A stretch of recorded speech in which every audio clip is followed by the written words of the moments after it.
from the previous conversations that we had, right? And try to give the table a chance to answer that question, I guess. So when one is speaking, we'll all mic, and then we'll go from top to bottom, which would be Blue Eyed, Country Rose, Emily, Kyle, which is redeemed, and then myself. So if you guys are all ready, we can jump right into it. I get a thumbs up from you, Blue Eyed. Okay, here we go. You go ahead and go first, Blue Eyed.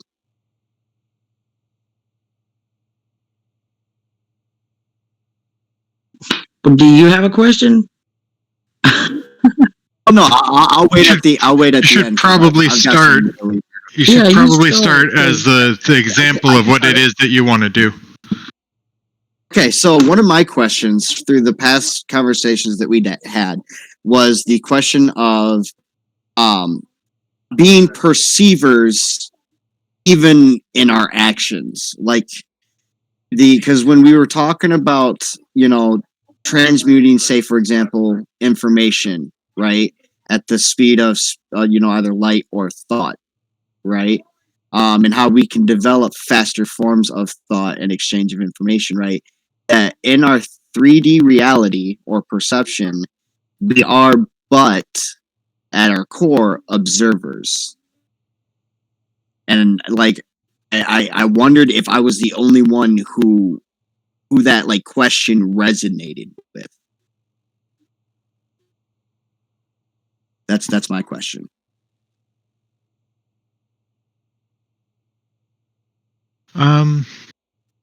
So I don't remember how many of us were part of that conversation, but to it, I don't particularly resonate with it because I think the I guess extra dimensional aspects of sort of the idea just seem unnecessary to me. I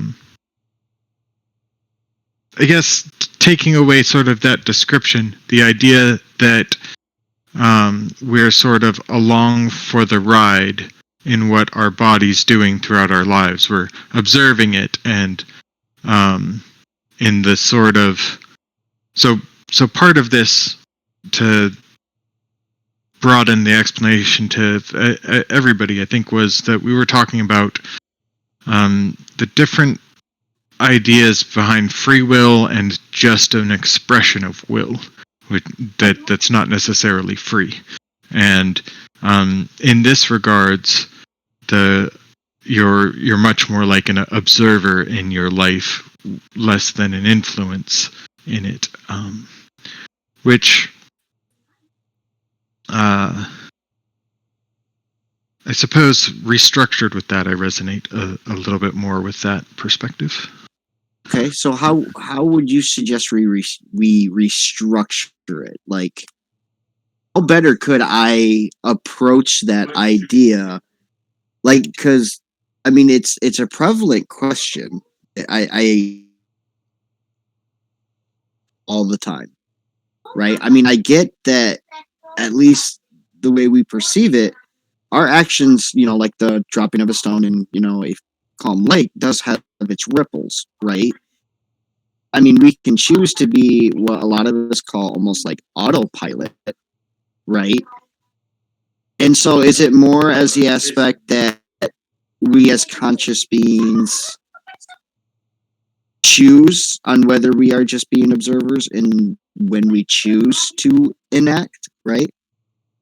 So like that's my question. Are we a consciousness that is prevalent specifically here and we have full control, at least within the parameters, or are we outside like consciousness utilizing the tools or avatar that we have here, kind of like play the game?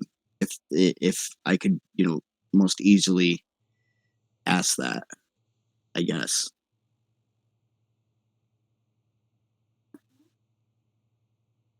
I'll leave that to see if anybody has any questions of clarification or any other input you want to add. Okay. Em, you're up.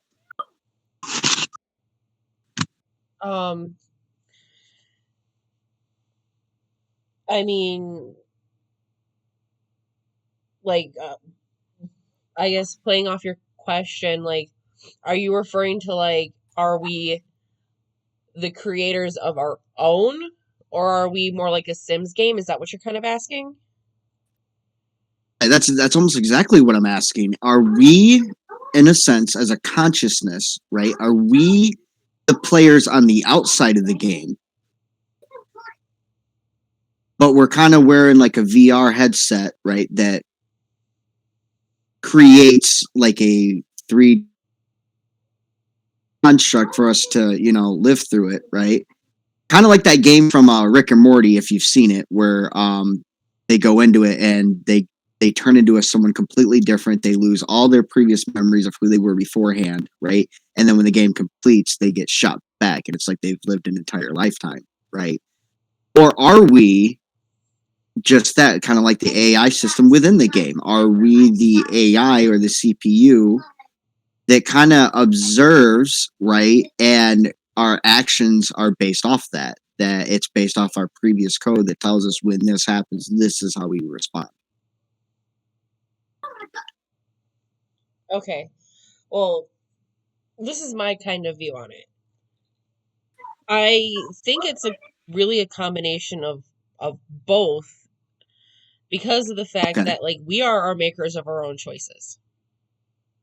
Right? That's one of the big debates that we're wondering, right? It's do we actually choose our choices? To what degree is our free will free will? Okay. So are we programmed, or are we the programmer? Right. And the best way I think that, like, I have personally observed it is we are both the program and the programmer. Okay. It's almost like there is kind of a backdrop that outside choices influence our choices, but we're still the one choosing them. Right.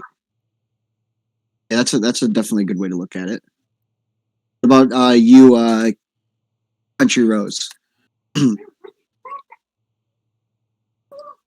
I somewhat agree with her. I think that free will is a construct of our own mind, that we are, like, the game has already been pre-programmed to a certain degree, and we have Okay. minimum operating system that, like quantum physics you guys were talking about in the other conversation, that you have the ability, Right. through your interactions, through the choices from your outside world, that you can start forming new connections to start operating at a higher level, but you're still within the confines of the game. So would you say that it's kind of like free roam, right? So like there's video games that have a very strict narrative, that have, like, so say you're playing like a story mode game, right? And so your character has to do specific things throughout the game no matter what, right?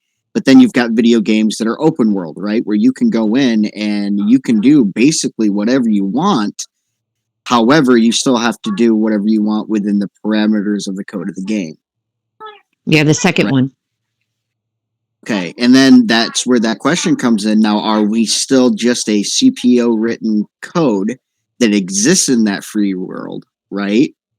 And we could just be the CPUs to another being's game, right? For example, which is where if there's a creation, we could apply that. But if not, again, that goes into a different aspect. But Well, I think in or are the we literally the players that are outside that are controlling the avatar inside the game, and we're simply experiencing the game through the, I guess, in a sense, hardware, software, whichever it may be, to put us there. So are we, as a consciousness, actually an avatar, or are we existence outside of it first? No, I would say that we're inside the construct, and you can up to a certain point, you can ascend up to a certain point, but you're still within the confines of the game. You can never get out of the main program. Right. Okay. What about you, Blue Eyed Vibe? I don't play video games, so I wouldn't really see it like that. But I see it more like maybe like from that space, more like a platform instead of a coded out specific game. Yeah.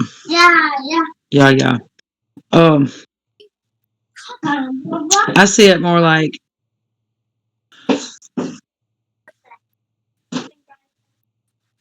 being the observer. Going back to the very beginning of the question, to me, being the observer means something different. Being the observer is being able to separate the conscious from the subconscious, from the physical, from the meat suit. Okay. I see myself as like, see, that makes sense. I see myself as two separate entities. And the meat suit can survive without the soul. It would just keep going, and that's our habits. That's our being creatures of habit. It would just keep going to work and poop, sleep, eat, Right. But then we have the soul that comes in. I believe that's our pineal gland. That's the connect. That's the connect and the disconnect. And so the observer would be to separate myself, and I practice this. This is something I use to work through past traumas and stuff. To be able to pull myself out from the emotion of it and look at it for what it is, to observe it for just what it is, not how I feel about it, and not from any biased, subset that I have in my subconscious or conscious. It's like you're removing self from, and I know this is going to sound weird, but flesh in a sense, right? So like, right. Just like your heart and your brain and your liver all work together, they do speak slightly different languages, right? They are different constructs as part of a whole.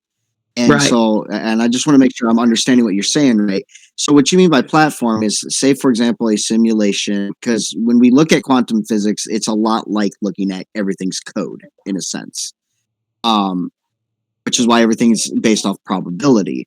But like you said, when we come to that spot of, I'm starting to get that serious vibe of, yeah, maybe it is both. That we, in a sense, have two sides of us, right, of that duality, where we have one that runs like a machine, right, that's built specifically for this realm, right?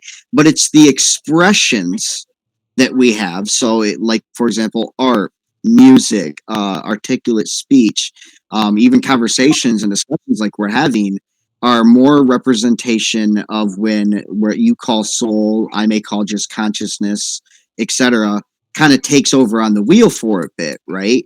And it's kind of like a battle between that a lot of times when you go on autopilot, right? Where you become more of just the observer, where you're kind of sitting back as the consciousness, kind of watching the body just go through, the basic renditions or habits that it does every day. Like, would that be a good, understanding or comprehension of what you were trying to say? Yeah, the meat suit has a purpose too, though. The meat suit has a purpose. The soul, the spiritual, I'll say the meat suit and then the spiritual body inside of us, they have a purpose separate from each other, but they also have a purpose. They serve a purpose that can only be fulfilled together. And that is for this realm. And the meat suit is the slave, and we come in to free the slave from the dense energy that's, and when we have dense energy that falls off, another is born, and that's how we ascend. And the ones that fall off is the ones that fall off is the densest energy that exists in this realm. When those fall off and we ascend, and another higher level appears within our scope of reaching, that is purging on a minute to minute, like looking at you basis. That's, to me, that's it purges things from the earth, the dense energies and the lighter Impact. energies.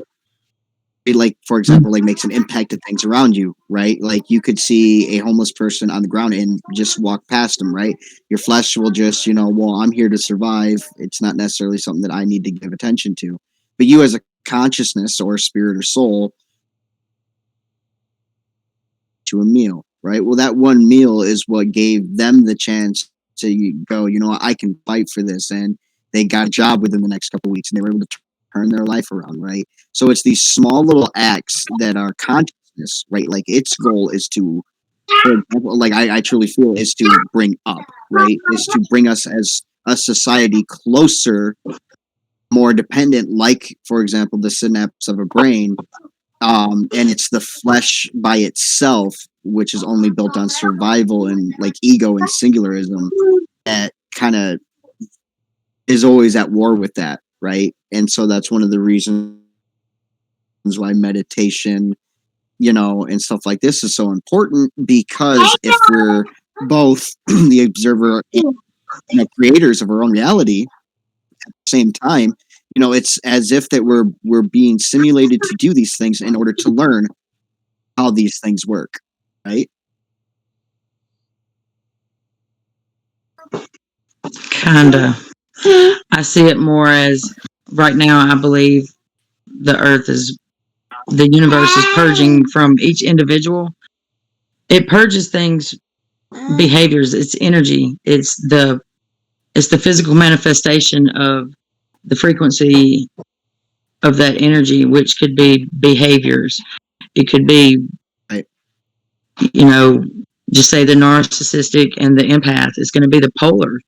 And when we're one, we're also the other. And so it'll be purging that stuff from us. And I believe that's why we're having such a huge, awakening. People coming, everybody's in so much pain and they're so alone and they're having to fight through it for themselves. It's kind of like we, as a society, we fell asleep, right? And in that sleep, we went from dream to night. Well, we allowed it. We allowed it to happen, but it's necessary. It had to be allowed in order for it to be acknowledged, and for it to be healed or purged or whatever, which is shadow work. It has to be acknowledged. Okay, go for it. And what you're talking about, having the darkness purged, where does that darkness go? Because energy cannot be created nor destroyed. It has to go somewhere. So where's that energy going? Wherever you put it. Ooh, that's why you have to be aware of where you have to be able to manipulate and to direct and put it and protect. I put it in the ground. Right, and so it's not that you're destroying it; you are simply separating your energy from it. Right? So if you're putting it in the ground, so if you're putting it in the ground, and the earth is made up of energy, how is that affecting the earth? If you're taking the dark energy from you and putting it into the earth, which should be grounding, should be neutral, how is that affecting the earth? And what evidence do we see happening to the earth as a result of that? That's a good question. Let's see. The universe pulls it out. We're like little antennas, like little lightning rods, and we direct it where it's supposed to go. That's why I don't know if you ever camped in a tent, but the earth sucks the heat out of that tent so fast and so intense that it don't matter what the temperature is. It can be 28 degrees, and when you wake up, it's going to be, just within a couple hours, it's going to suck all of the warm air out of that tent, and it's going to have a different environment than around it. And so if we can put our focus where our focus goes, our energy flows. So if we can put our focus on that energy and push, then we can let it suck it out of us, which is grounding. When we're anything grounded is neutralized. And then the universe takes care of it from there, and it does. It could be affecting our climate, but it also It could be effect. It could come into effects as our climate. It could come into effects as illness and disease, and which is duality, which is cleansing us, and it's just leaving us pure like lightning rods to direct the energy. That's what we're for. That's what we're here to do, is direct the energy. So at this point, I'm going to have Redeemed. If you could for me, I want you to take that because a lot of people will look at that, especially atheists, will look at that as in a sense, symbolic reference, right? That if it's to believe, we got to see a physical correspondence and a way to test it, right? That's the whole part of science. How do we take that belief system that we are, for example, like she said, lightning rods, right? That we absorb energy, right? And I guess what she's saying is through our consciousness and our choices and decisions, we redirect it. And for example, sending it into the ground, right, which nullifies it, etc. Like with lightning, it's drawn to the ground. It takes whatever the shortest route to it, right? How else in, like, say, our habits, do you think that could be presented? Yeah. When I hear this, I hear something more akin to analogy than actuality. Okay. So when I'm trying to, I'm hearing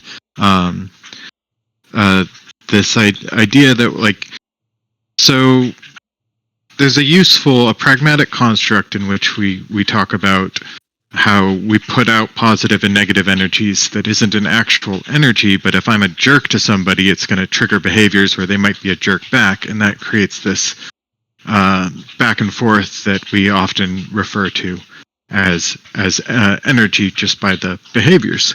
And when we talk about grounding or rerouting that energy in ways that it either stops that spread, we're looking at, I think if I were to adjust the way that Rose was phrasing the question, where there's a real risk to just holding on to those things, like suppressing them and not dealing with them properly.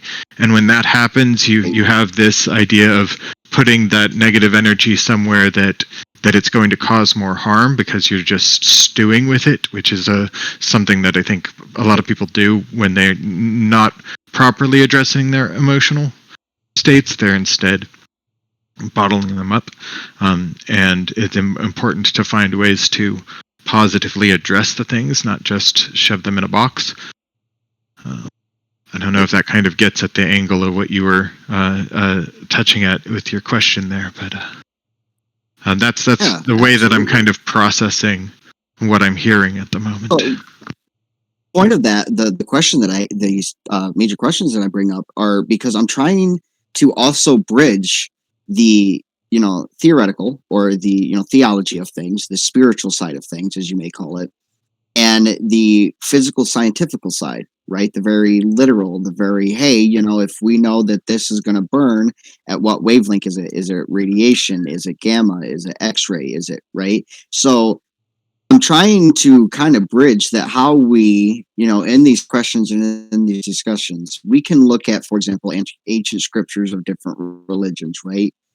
And by understanding that we think a lot the same as they did, but can see that they specifically wrote in these ways, we can come together, no matter what religion or non-religion we have, and address these issues and be able to show kindness through the way we learn, as opposed to what it was that was dogmated and forced on us to learn.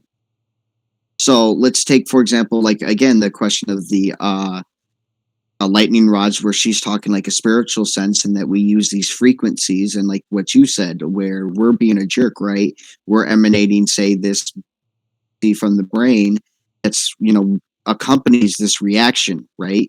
And when we as a community or as people are in that discussion, raised emotions causes raised emotions unless you're consciously aware of it, right? So it's like our brain separates into sections of the conscious side where we're focused, we're getting really indulged in the choices and the words that we're about to speak, while the body, the other part of the brain, for example, is being responsible to the physical responses, right? And I love how you brought up that by being aware from it, that if we just let it bottle up or we just throw it into the ground, right, we're not getting rid of the negative energy. We're moving it from us to something else, which could then do harm to. Right, which is, I'm sorry, I don't mean to interrupt. Because I was Sure. just thinking that in the Bible it talks about evil, which most people equate evil with darkness. But the actual Right. word in the Hebrew for evil is something that does Doesn't not, fulfill its design. Yeah. it's intended, its created purpose. So by removing the darkness, you're removing sin, which reestablishes that creation back to its original state to perform its original function. So that's what I mean. Like, so when we take like from Blue Eyed Vibe, right, who is far more on the agnostic spiritual side, right? She doesn't equate it specifically to one specific religion. She applies it as an umbrella for a greater understanding of it as a whole. You, for example, take it much more direct as a, hey, this specific religion taught it in this specific way, right? And then you've got like Kyle, who is, if I remember right, you're a full Gnostic atheist. Am I correct on that? I would still go agnostic atheist, but I mean, I'd be Gnostic. fairly heavily leaning towards the. I don't really think I'm Gnostic of anything except for self in that very. I can't think of his name at the moment. The philosopher who did the "I think, therefore I am" thing. Descartes. I keep forgetting his name. Descartes. Yeah. If but we take all these, I wanted to touch on what Rose said really quick because I actually like that idea of the act of taking out the darkness or the sin, the evil from something to let them fulfill, quote, their purpose, their created purpose. I don't believe in a created purpose, but I do believe people define their own purposes, and we see these behaviors like gluttony and pride and other things like that, these negative habits that get in the way of our own goals in our life, even in our own defined goals. So that seems to I like that description of that, because that's a good way that we get to this angle of helping people become, the person they want to be over both external obstacles and internal obstacles. And that's actually exactly what I was trying to get, and you spoke it so beautifully, man. Like there's no way I could do it better. But yeah, simply that we can take, from these different theologies and religions and even lack of belief of thereof, right? And we can still see the same teachings but we're just teaching each other in different languages, right? It's almost like, for example, the Tower of Babel, right?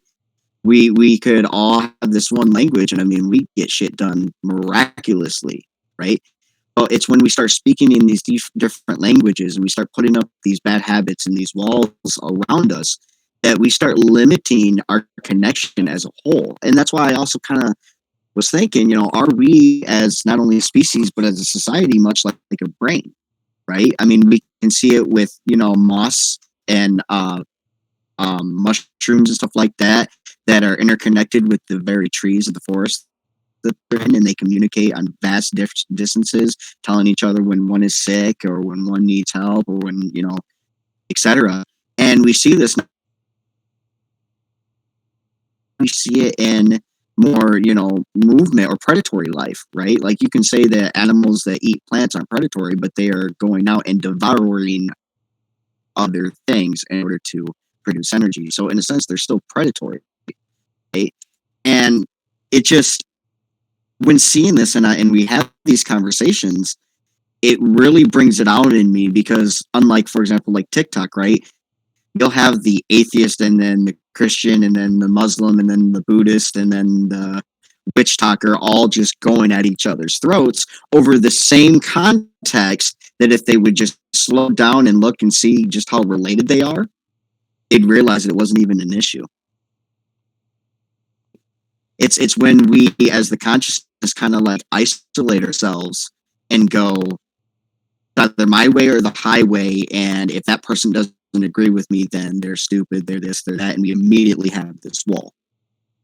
Instead of taking that, which like kind of like that, sinful or dark energy or bad habits that we develop as individuals, so that a lot of us, especially in the spiritual side, pertain more strictly to the flesh, right?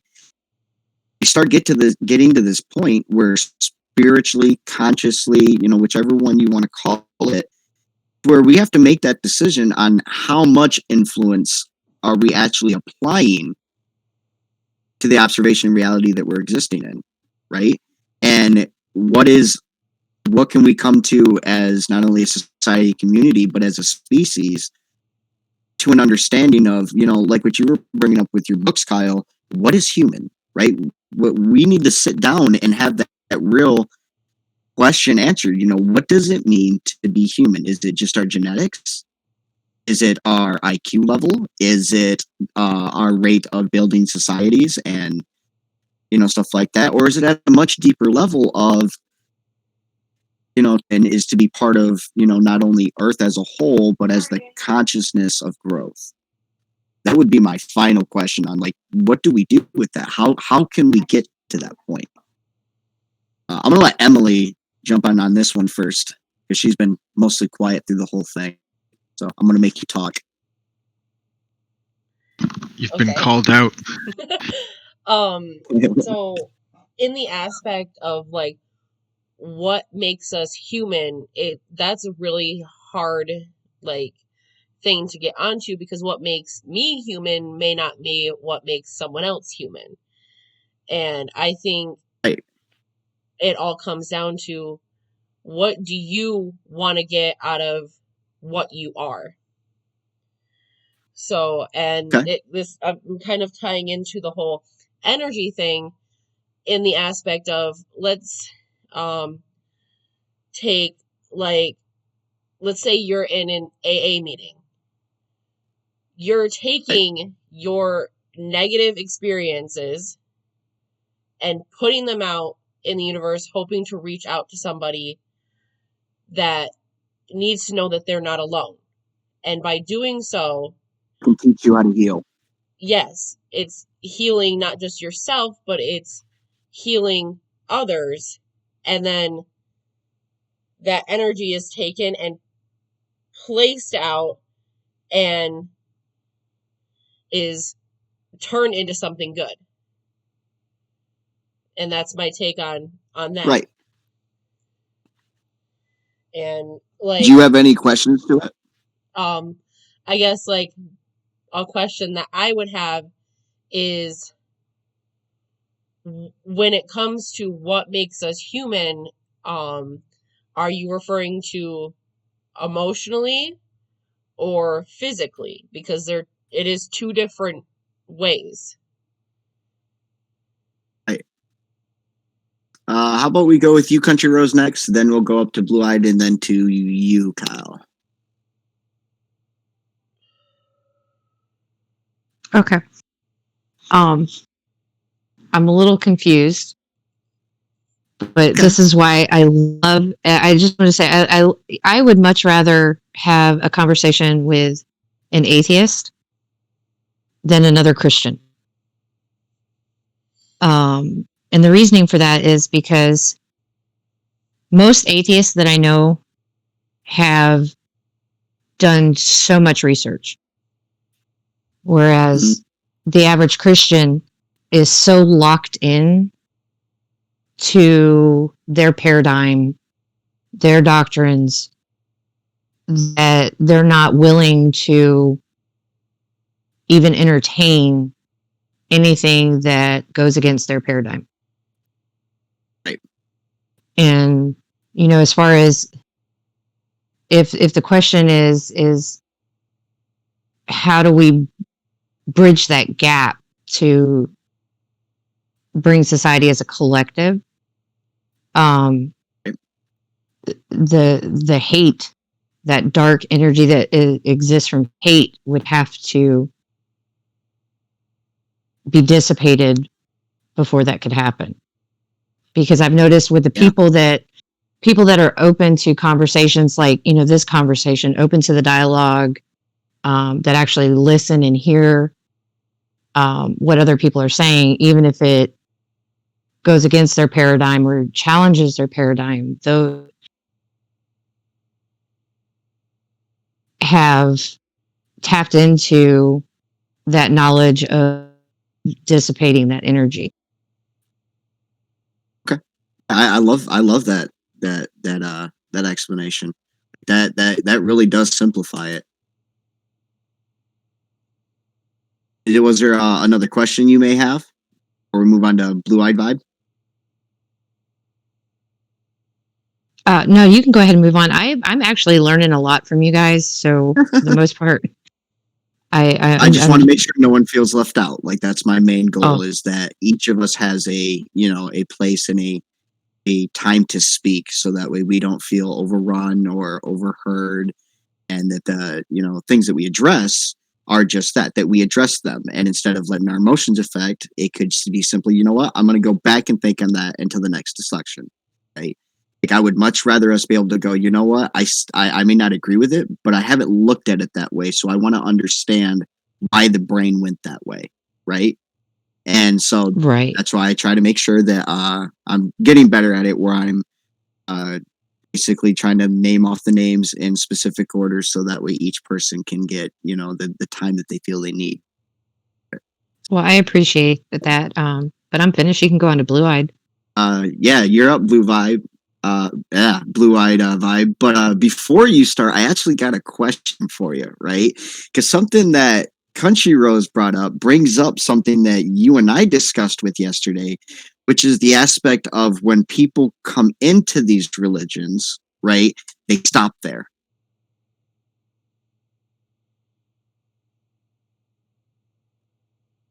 So that's where I would really like you to kind of pick up, if you could. Well, first, let me go back to the energy. The dark energy, being into the earth, that is where the underworld is. And that, that could very well be where hell is. And the dark energy is not demons. And the dense energy, we'll say dense. Dense energy is not demons, and dense energy is not negative. It's when it comes, when we, and it's not sin, the dense energy, the dark energy, wherever we want to settle that with, it's not sin. We're not removing sin or moving sin. We are transmuting it. We are transforming the effects that it had on us physically. Okay, so let me ask this then. Would you say that, for example, we'll say like the demons or jinn, if we're going to accept them as real, if we do, so if we come to the conclusion that there's a way to test and prove, they're more likely entities that operate on different frequencies.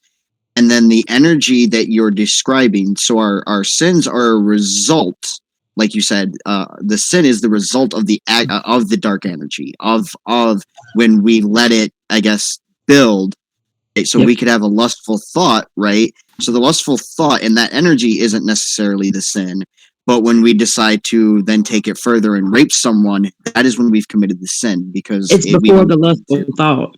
It's before So that it's thought ever before went the down. lustful thought. Right. Okay. So So are you saying the sin is before the thought, or the sin is the thought? Neither. The sin is the physical manifestation of our personal beliefs, Okay. based off of the effect of that different frequency in its relationship with our organic frequency. Right. So So that's when what you I have- mean. It's like it's interference. when it's just because, like, say for example, an idea comes to our head, that doesn't mean that idea is the sin, right? Right. Because things can be triggered simply by responses, and that's what I was asking. So then what you are saying is the sin is when we act on it, when we manifest it into our reality. Well, We I didn't make the say anything about sin to choosing. begin with. Like, that's a different.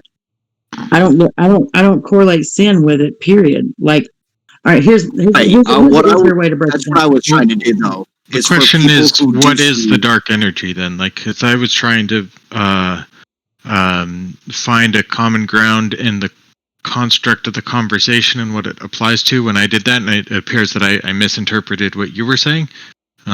So Hey, can you maybe that's why I'm better trying to explain what clarify. it is? Right. It was grossly misinterpreted. Like, that's why I was like, that's out of context. Like, that's not what I meant at all. But it's like this to me. Take mental health. I believe Okay. 100%.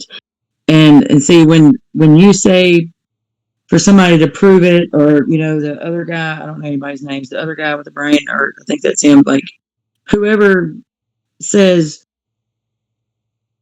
it's not true until somebody else proves it. Like, my life proves it.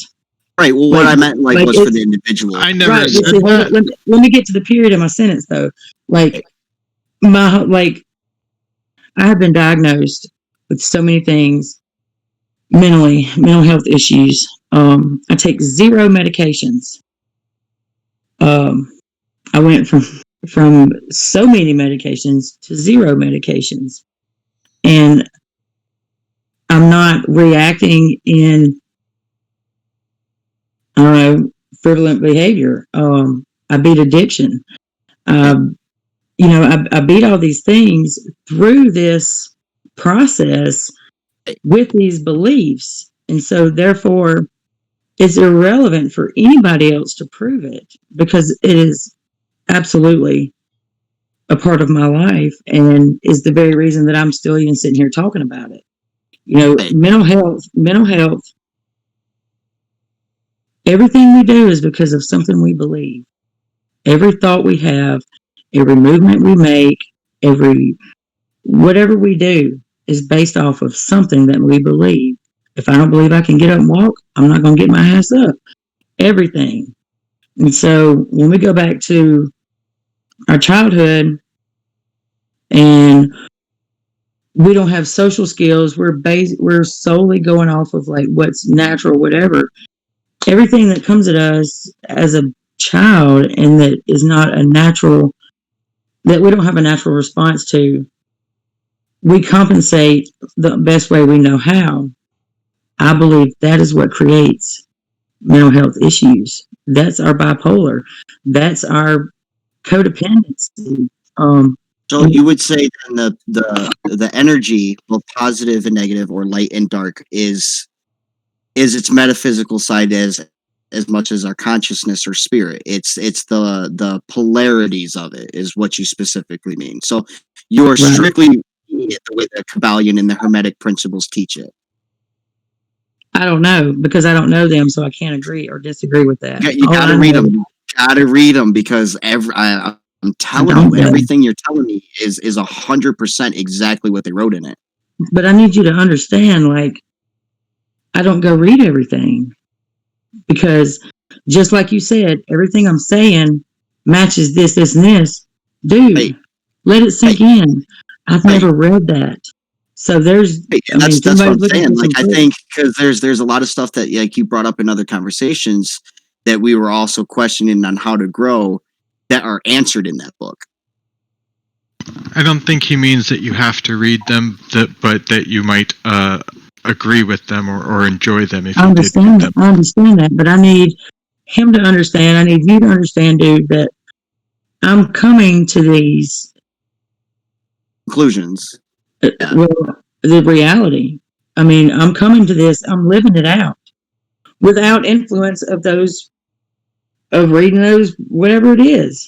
Like, that's my whole goal here, is to go down this path as I'm led without influence.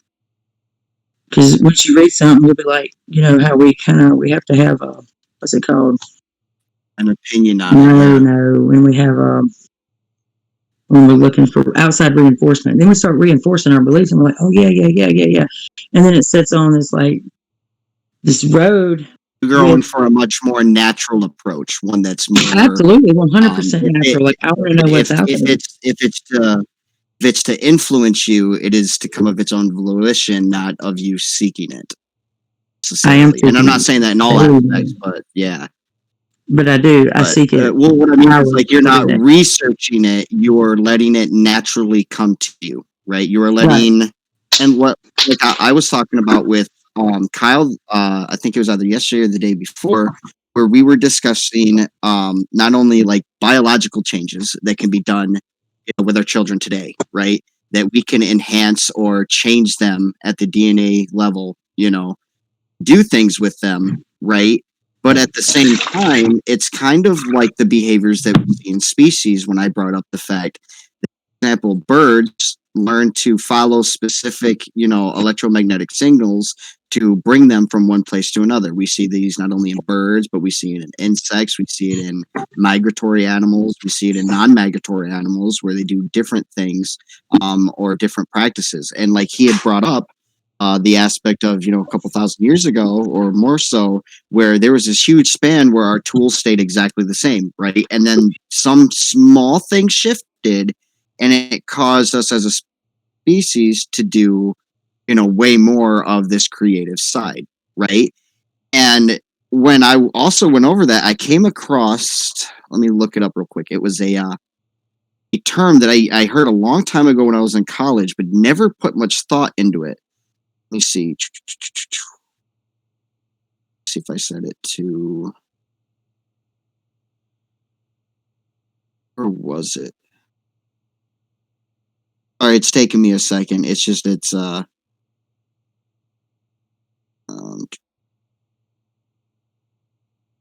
one. Basically, it's a term, uncanny valley. Now, Kyle, do you know what that is?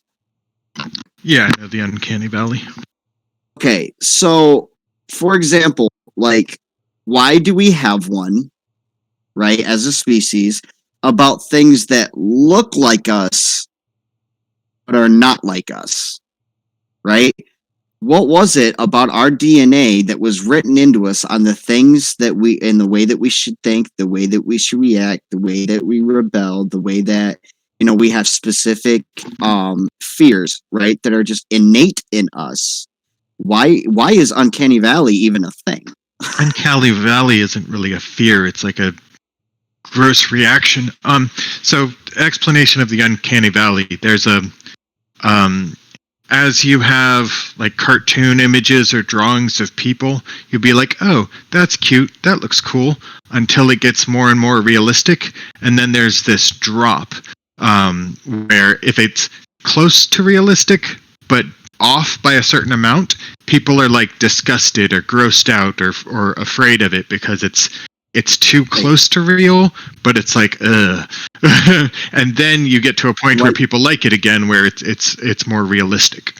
It's a big art effect, and you can, by making simple mistakes in like positioning of eyes and things like that, you can cause this effect in artistic processes where people go, ugh.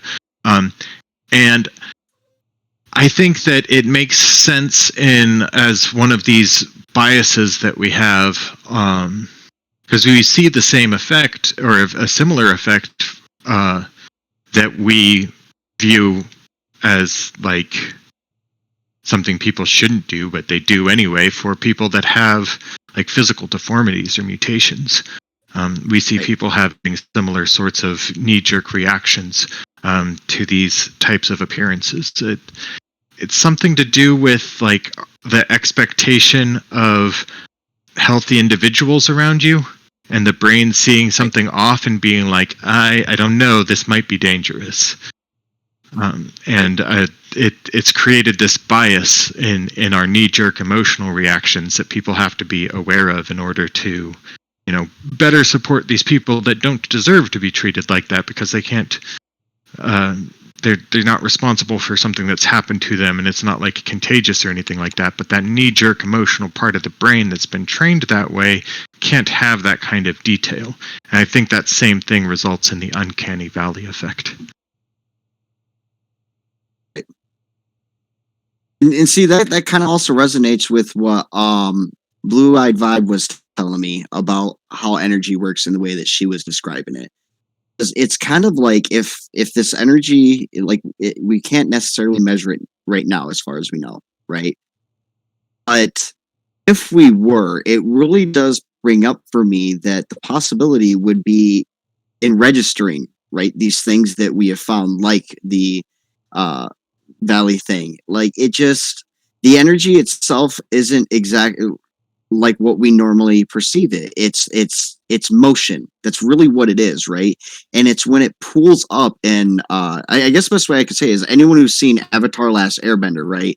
That scene where Aang goes to unlock his avatar state, right? And he meets this guru who gives him banana juice, right?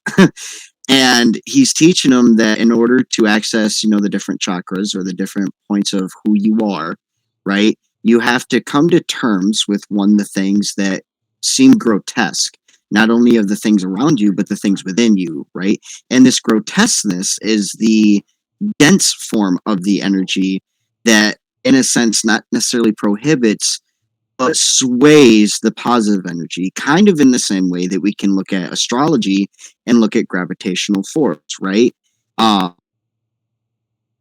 Would be kind of like that conjugation of energy, that collective of it, right? And the more mass it does, the more warping it does of the more free, non-invasive. So, and again, it's I think another problem we have is when we talk about things like light energy or dark energy, we have, like what you said, these pre-misconceptions of our understanding of what light and dark is, as opposed to kind of see it like good or bad, as opposed to just its form, right? Kind of like a battery with positive and negative.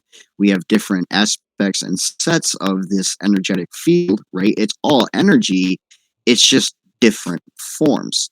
And when we come to the consciousness of saying, hey, I have figured out that by watching these people with these actions, it correlates this kind of what some people will call energy, right? Other people will consider just behavior, right?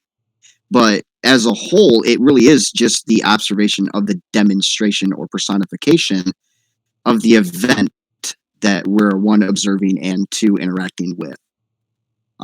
What would you think on that, M and Kyle? And then I'll go back to you to Blue Vibe and Country Rose, because I see Blue Vibe there really thinking.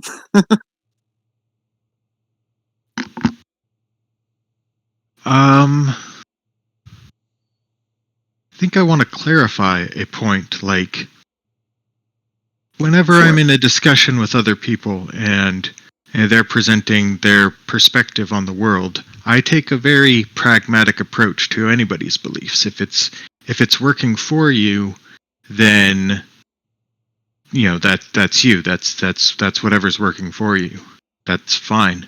I still have to bring my perspective on it to the conversation to try to understand where similarities or disagreements are. And that's something that came up here. It seems that we were all kind of using the terms here a little differently, and by pointing them out was to clarify them, but it was not meant to say something isn't untrue if it can't be proven, but I'm not going to be able to accept it as true unless it can be demonstrated to me. That doesn't mean that we can't have a conversation about it and the similarities and the different perspectives, but that's just the way these. So you're like me on that aspect, that it's not necessarily as a society that we need to do that. It's more at the individual level. Yeah, I suppose. What about you, Em? I definitely agree with him on that aspect, because, like I said, what works for one person may not work for the other. And, like, for me, I personally run on, like, I don't believe or not Pickles believe. and Red Bull. What was that? I was making a joke because you said I run on, and I said pickles and Red Bull. Oh, yeah. It's not that, like, I believe or I don't believe. It's that aspect for me hasn't shown in my life. And so it works for one person, doesn't work for the other person. And in the aspect of, like, belief systems, or really anything that's kind of like the aspect that as an individual and as a society that a lot of people and especially like people in Christianity aren't coming to terms with, because I may feel something when I'm sitting with like my crystals, but the person right next to me might not be feeling the same thing. Get what I mean? Absolutely. Then I guess at that point, you could simply, well, let's test this. And you sit down and find a common way to be able to see what's actually going on, if that's a need that you need at that point, right? You could have a belief that, hey, when I die, regardless what people say, I believe that we're going to be reincarnated, right? Well, I mean, unless one, it can either be disproven or proven at the individual level, unless that belief is tearing down someone else, it is a benefit to you, right? And so I think as a society, we need to help draw that line between what is acceptable as a society of religious freedom and what should only apply at the individual level, right? So if we take, for example, women's right to choose and stuff like that, right? I, as a person, believe that a man really shouldn't have much say in that process, right? And I'm not saying that we can't bring good points, but at the end of the day, that's something that women as a whole have to deal with, right? They're the ones who have to look at themselves and be able to say whether, taking of this is equate to the freedom of this, right? And then afterwards, any aftercare that may include a male, that's where the male's voice comes in, right?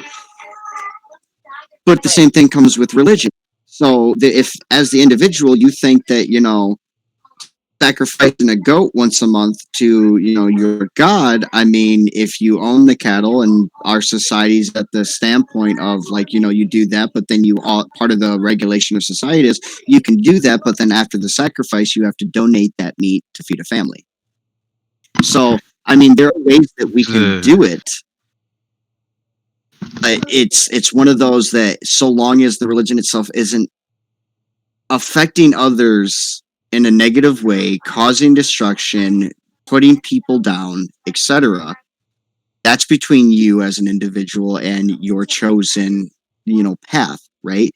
But as a society, we have to be able to keep ourselves safe from the indoctrination or push from other people, right? It should be set up as kind of like the booths of college when you're first walking through, right? You have all these things that, calling out, but none of them are forcing you to do it. If you wish to learn it, you simply walk up and you ask, right? And I think that that's a big thing as a society, that though it would be a very nasty, gumpy, hard subject to attack, I think that if we can get to this, like the same point we are here, where, yeah, there are controversial things that we are saying that, us as individuals may experience and others may not have, right? And until, like I said, as the individual can prove whatever is being told to them is true to them, that's still that window that we can still try to see where the other people's mindsets are and where we can grow together with that. I mean, that's where I'm personally at. Was there any last question or anything else before we move to the country, Rose? I'm good. Okay. Country Rose, you're up. Awesome. I want to say to Blue Eyed, I'm trying to understand what you're saying, but I have to do it within the framework of my base of knowledge. And so, correct me if I'm wrong, that you're saying that the dense energy leads to behaviors.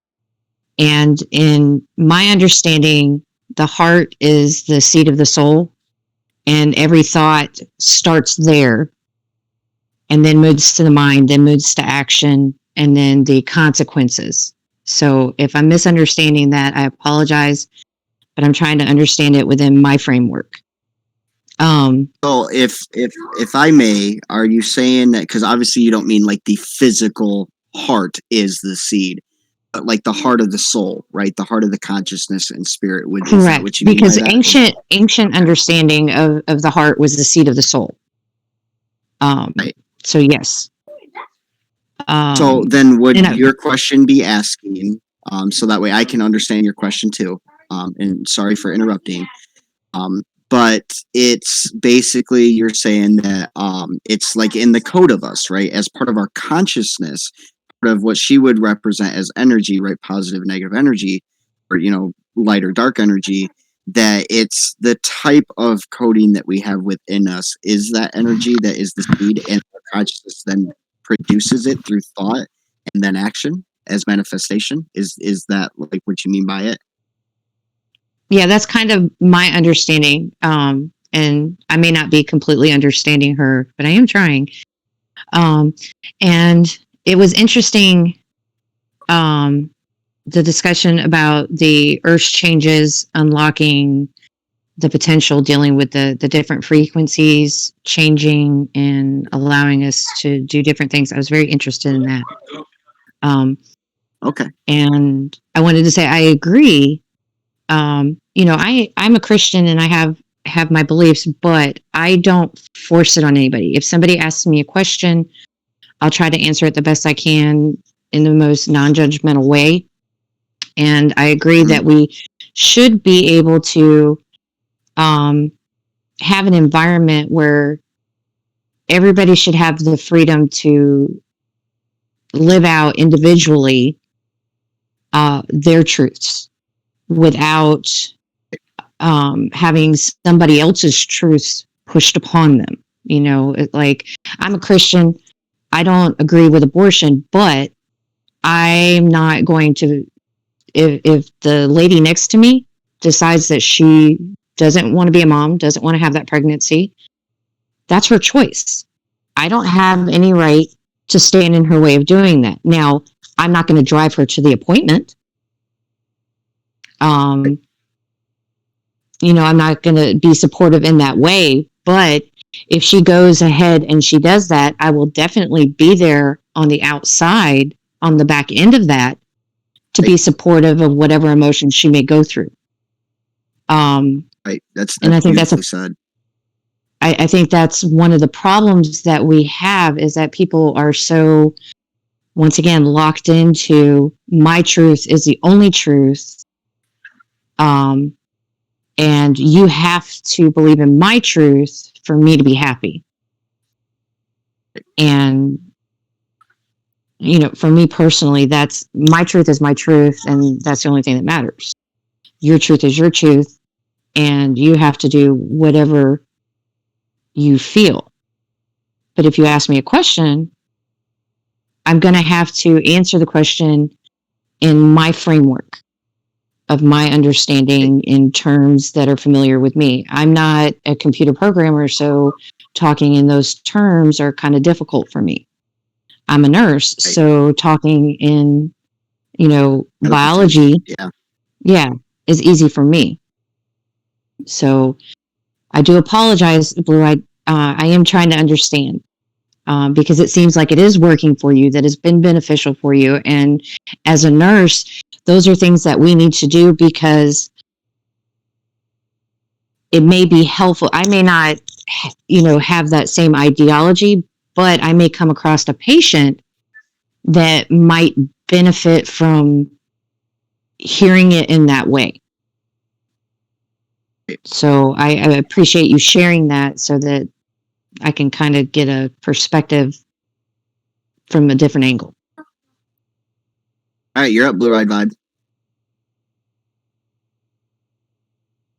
All right, let's go back to the grotesqueness and the disgust of something that's not of us, but something that's not like us. That is seeded from, we're social creatures.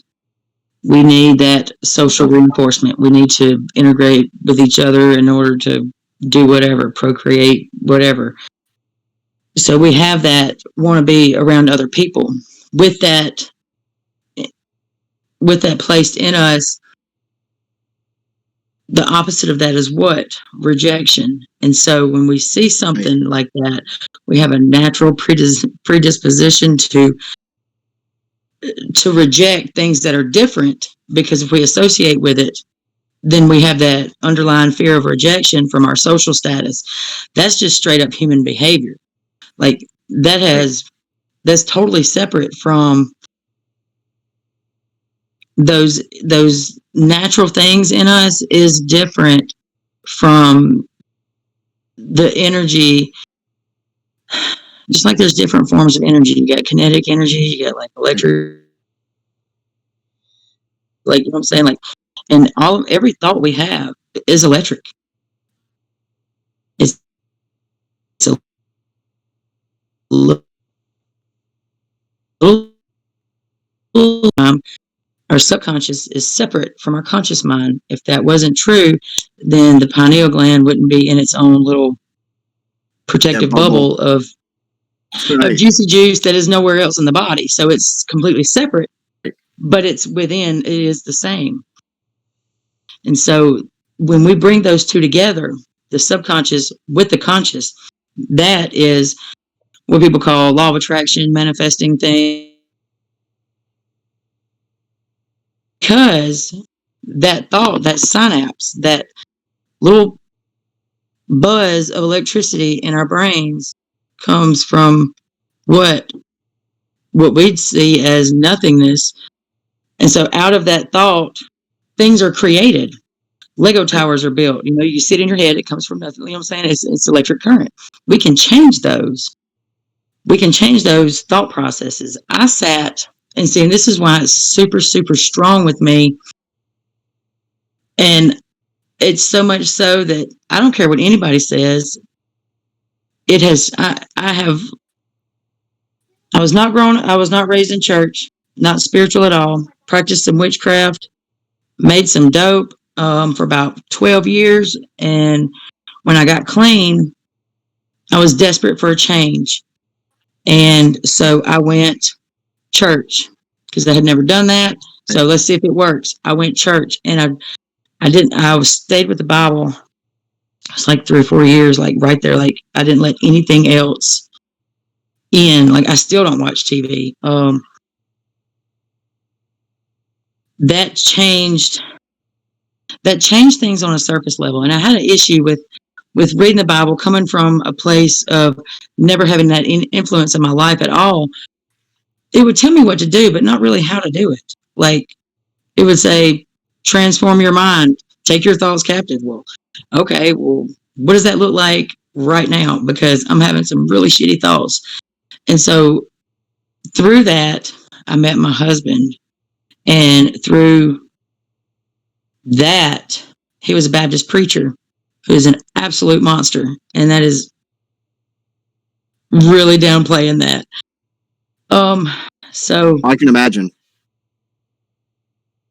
I ended up, the stress of it, I lost almost all my vision. I lost my independence. And I was always very, very independent. I lost everything. I was completely isolated. I only had contact by my abusers. I'm trying not to cry in front of y'all. It's okay. It's okay. I mean, you know. That the mindset that I had was of total defeat. And every thought I have this narrative in my head, and every thought I had in that narrative was encouraging that defeat and continuing down that path. That horn and alarm go off. Someone broke into a car right outside our apartment. That's hilarious. Do what? What'd you say? Literally, I literally looked out the window. Someone just broke into someone's car, and the horn's going off. Oh gosh. Well, like that mindset, it brought me to a place. It was hell. It was my own personal hell, tailored perfectly for me. Yeah. And in that place, would you say that during that time you were at the highest point of separation of self?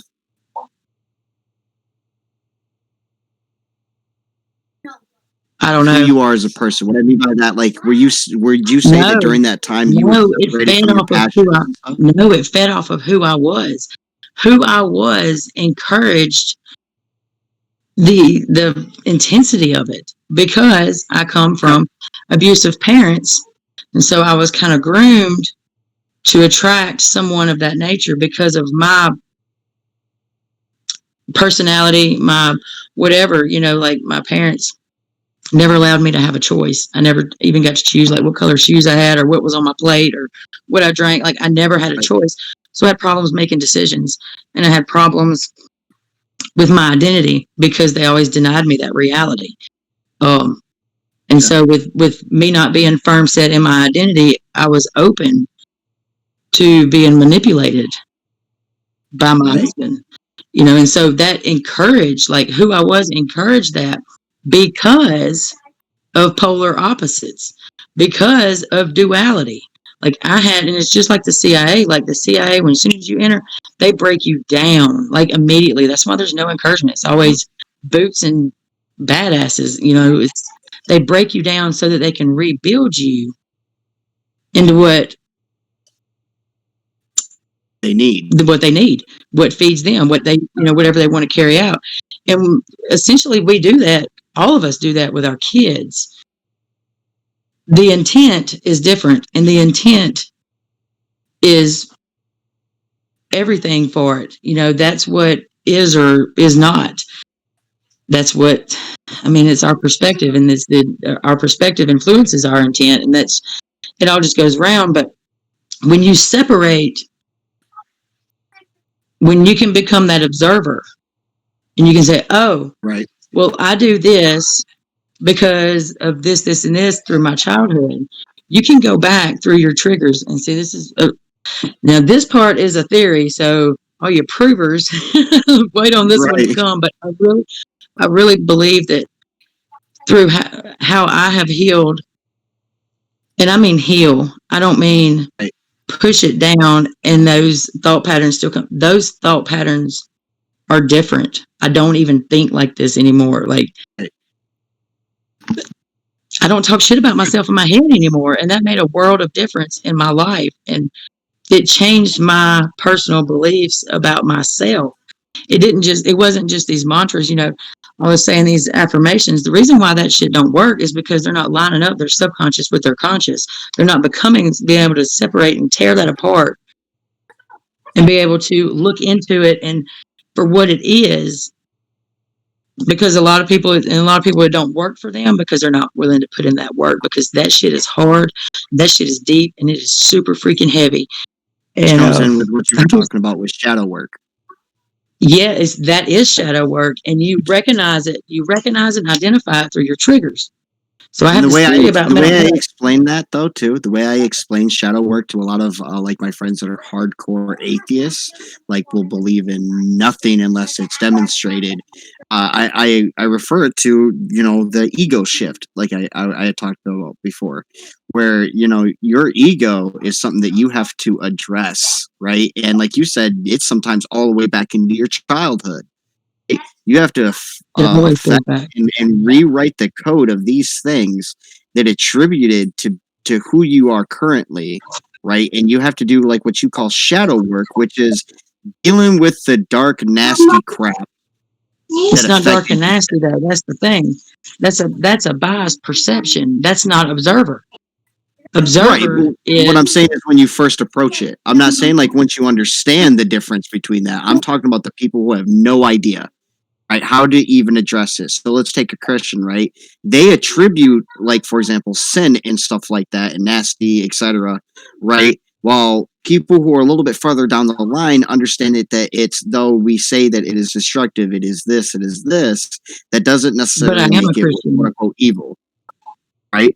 That's what I'm saying, that there are different levels, though. So, like, your level of Christian or understanding is completely different than, say, Country Rose, right? And Kyle's understanding as an atheist is completely different. And it's just like when we had that communications where a lot of us were using the same words, but we had different understanding and meanings, right? See, every time you come back with your understanding, it's kind of out of And I know that it's because this understanding isn't transferring, and it doesn't matter religion.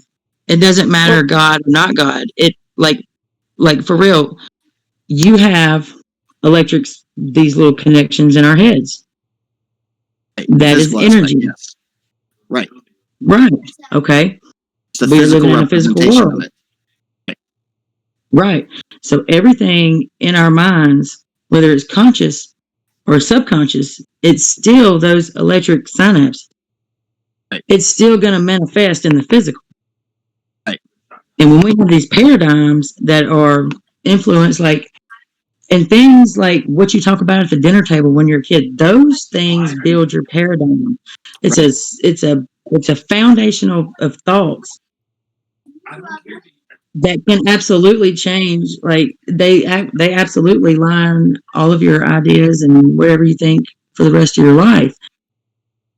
And you can absolutely change those. I mean, you can reroute your brain's things, like Dr. Joe Dispenza. I really don't like him, but he's really smart and he knows what he's talking about. I just don't like his personality. But Joe Dispenza, John Assaraf. I freaking love John Assaraf. And they're like neuros, whatever, and they're all like into that, like how the brain works and stuff. And I absolutely do have people that come here that don't believe in the things that I believe, but they know they're desperate for change. They're willing to try it. Right. And so just not 2 months ago, I had some people I met on TikTok come here, and I really felt strongly, like, I was like, y'all need to come here. I really don't know why. So they drove from Florida. They've been living in their car for a year. They drove from Florida. Girl, I don't know. They were younger, but it was for her. It was for her shadow work, and I didn't even know that. In which, some people can take that situation and disprove God, and then somebody can take it and prove God. But I made a little tea. I did a little dance. I put my intent, my energy, not diluted. And this girl had a physical manifestation of the purging of some childhood trauma come out of her. And I shit you not, it changed. She even walked different when she left here. It's a lot like the process of ayahuasca. So what exactly is shadow work? Shadow work is looking into yourself and what triggers you.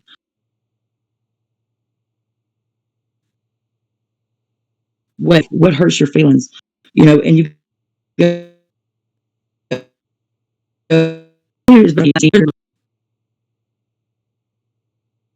and myself, because I'm like, damn, something's got to change. Like, I cannot go on like this. I just can't do it. I have to be the best me I can be for camp. My kids are 15 and 2. Like, there's a space there. And we know when we're not happy, and we know when we're not at peace with ourselves. Today I was triggered. It was a song. That song came on, and I thought I was going to freaking puke. And I caught it. And in that minute, I'm like, why do I feel like I'm going to throw up? Well, it was because of that song. Well, why that song? Well, that song, I guess I'm going to get personal with y'all here. That song was a song that Anthony played over and over during a time that I was just really at a super freaking low. Like, I was so confused. The gaslighting, like all of it.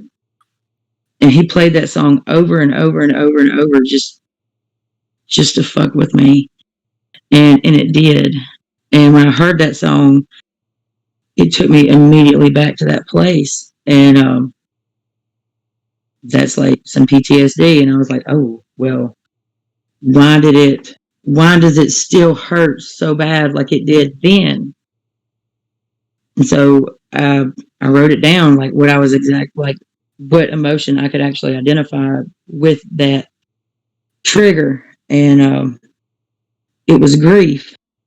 And it was grieving. When I got to the end of it, it was it was my fear of abandonment, you know, and that goes back to my parents.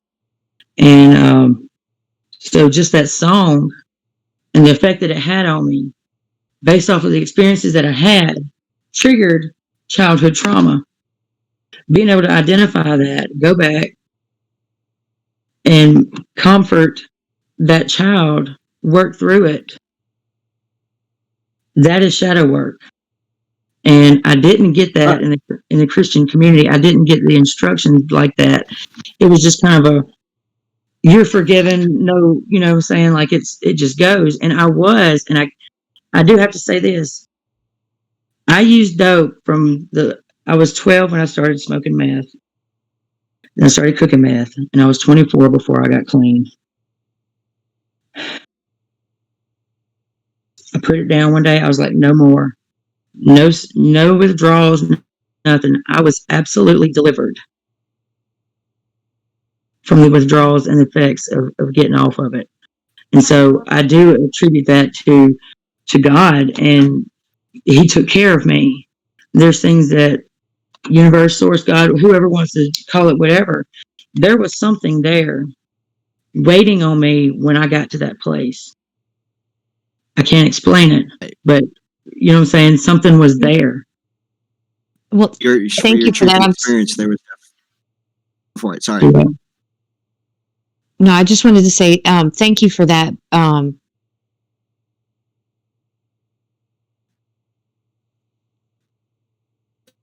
Yeah, no, If I you wanna definitely know what wouldn't something say it smells should like, be get in it. expecting somebody way far off to do the proving or disproving. That certainly I would not support. So yeah, I think I see it, especially when you come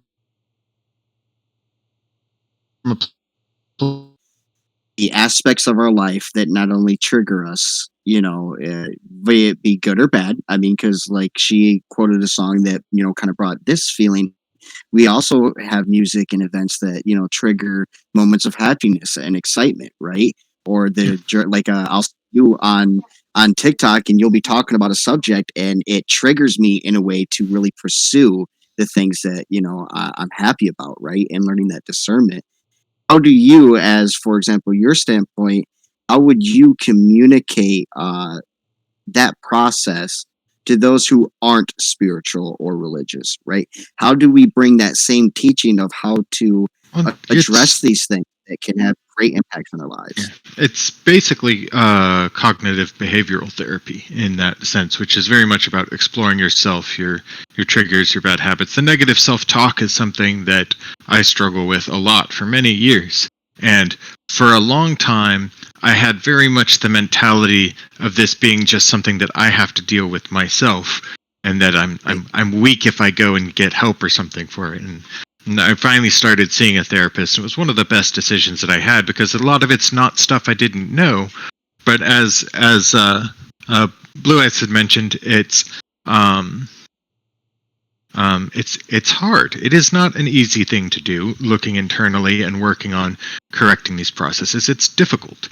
And it's something that you have to work at. And having that regular meeting to go back and speak with a therapist regularly doesn't really tell me anything I don't know, but it keeps me coming back to a spot where I restart and I look at my habits and I'm like, okay, here's where I'm falling back into ruts that I didn't realize, and have that introspection, and why I'm trying to meditate more regularly, because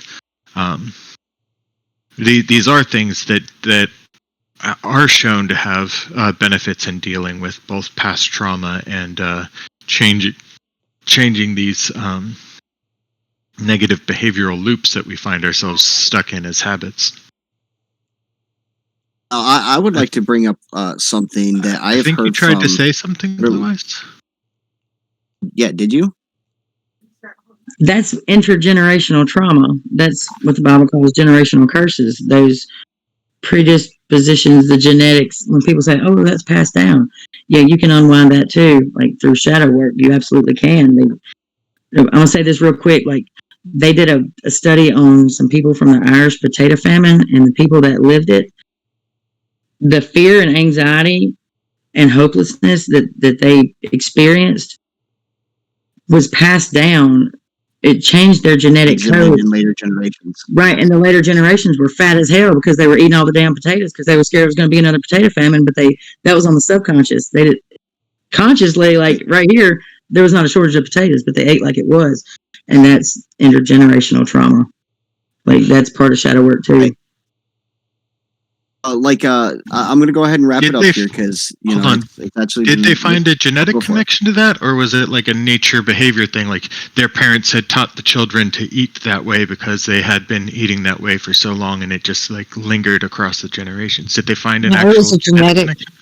Yeah, it's a genetic DNA change in the actual DNA.